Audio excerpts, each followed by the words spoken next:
Bharatiya Janata party और उसके नेताओं ने उत्तर प्रदेश को बर्बाद करने का बीड़ा उठा लिया है।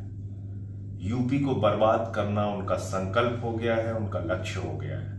कभी मुजफ्फरनगर के दंगे, कभी अलीगढ़ के दंगे, कभी बहराइच के दंगे और अभी संभल के दंगे। बीजेपी आपको ना तो रोजगार दे सकती है, ना महंगाई से राहत, और ना ही आपके बच्चों के लिए स्कूल और अस्पताल बना सकती है। वो सिर्फ दंगे दे सकती है, झगड़े दे सकती है, फसाद दे सकती है। यही काम पूरे देश में कर रहे हैं और यूपी को खास तौर से दंगे फसाद का अड्डा बना दिया है भारतीय जनता पार्टी के लोगों ने। संभल में जो कुछ हुआ ये गहरी साजिश का हिस्सा है। और ऐसा मैं क्यों कह रहा हूं, ध्यान से बातों को सुनिएगा।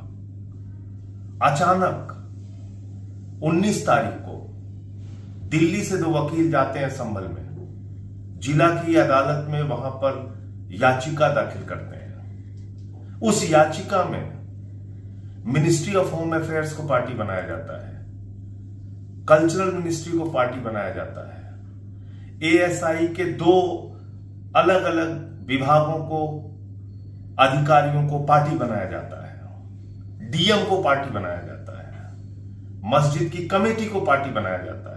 ध्यान से सुनिएगा, इतने लोगों को पार्टी बनाया जाता है। आप जानते हैं न्याय की एक प्रक्रिया होती है।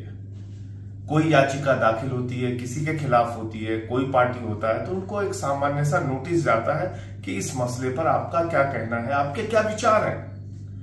बगैर दूसरे पक्ष को सुने हुए, बगैर किसी के वकील को सुने हुए 4 बजे ऑर्डर कर दिया जाता है कि सर्वे किया जाए, उस जामा मस्जिद का सर्वे किया जाए। 4 बजे ऑर्डर होता है। ध्यान से सुनिएगा, 10 से लेके 5 तक कानून के मुताबिक कोई सर्वे हो सकता है, उसके ना पहले ना उसके बाद। डीएम साहब होम मिनिस्ट्री के लिए, कल्चरल मिनिस्ट्री के लिए, एएसआई के लिए एक वकील भी नियुक्त कर देते हैं, जामा मस्जिद की कमेटी को नोटिस भी दे देते हैं। 19 तारीख को 6:30 बजे पहुंच के सर्वे किया जाता है। 2-2.5 घंटे 3 घंटे तक सर्वे होता है। डीएम साहब और प्रशासन के अधिकारी बाहर आते हैं, कहते हैं हमारा काम पूरा हो गया, काम कंप्लीट हो गया। उसके बाद वहां से वो लोग चले जाते हैं। ना कोई दंगा होता है, ना कोई फसाद होता है, ना कोई झगड़ा होता है। भाजपाई बौखला जाते हैं।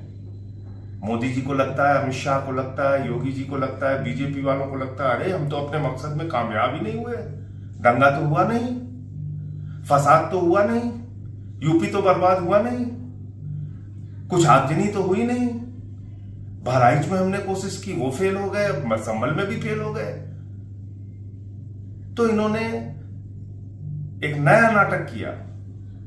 19 को सर्वे कहा पूरा हो गया, 24 तारीख को सुबह फिर से 6:30 बजे, 10 से 5 नहीं, 6:30 बजे सुबह नारे लगाते हुए सर्वे कराने के लिए प्रशासन पहुंचता है और उसके बाद वहां माहौल बिगड़ता है। जब मस्जिद के हौद से पानी निकाला जाता है, माहौल बिगड़ता है। पुलिस वहां पे लाठियां चलाती है, गोली चलाती है, पथराव भी होता है दोनों तरफ से और 5 लोगों की जान चली जाती है। ये कैसे हुआ, मैं पूछना चाहता हूं। अगर 19 तारीख को सर्वे पूरा हो गया था तो 24 का सर्वे डीएम के आदेश पे कैसे हुआ?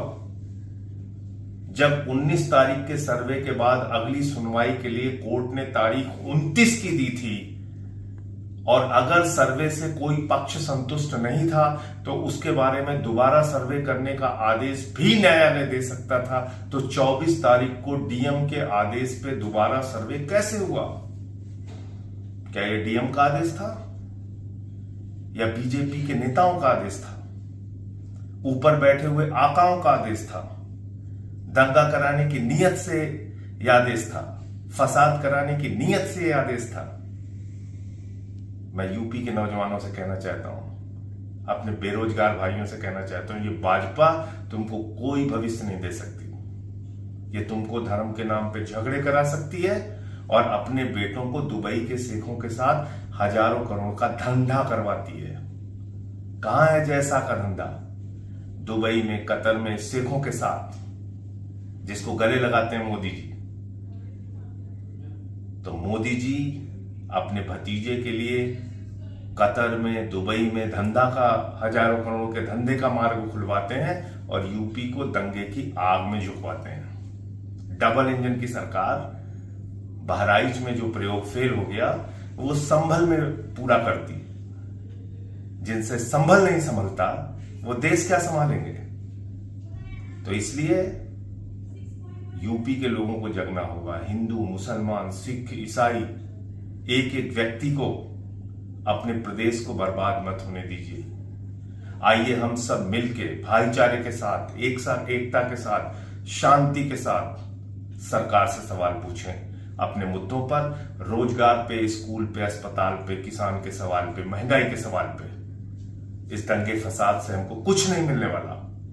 और मैं फिर दोहरा रहा हूं, ये भारतीय जनता पार्टी के आकाओं और बीजेपी के नेताओं की गहरी साजिश का हिस्सा है संभल का दंगा।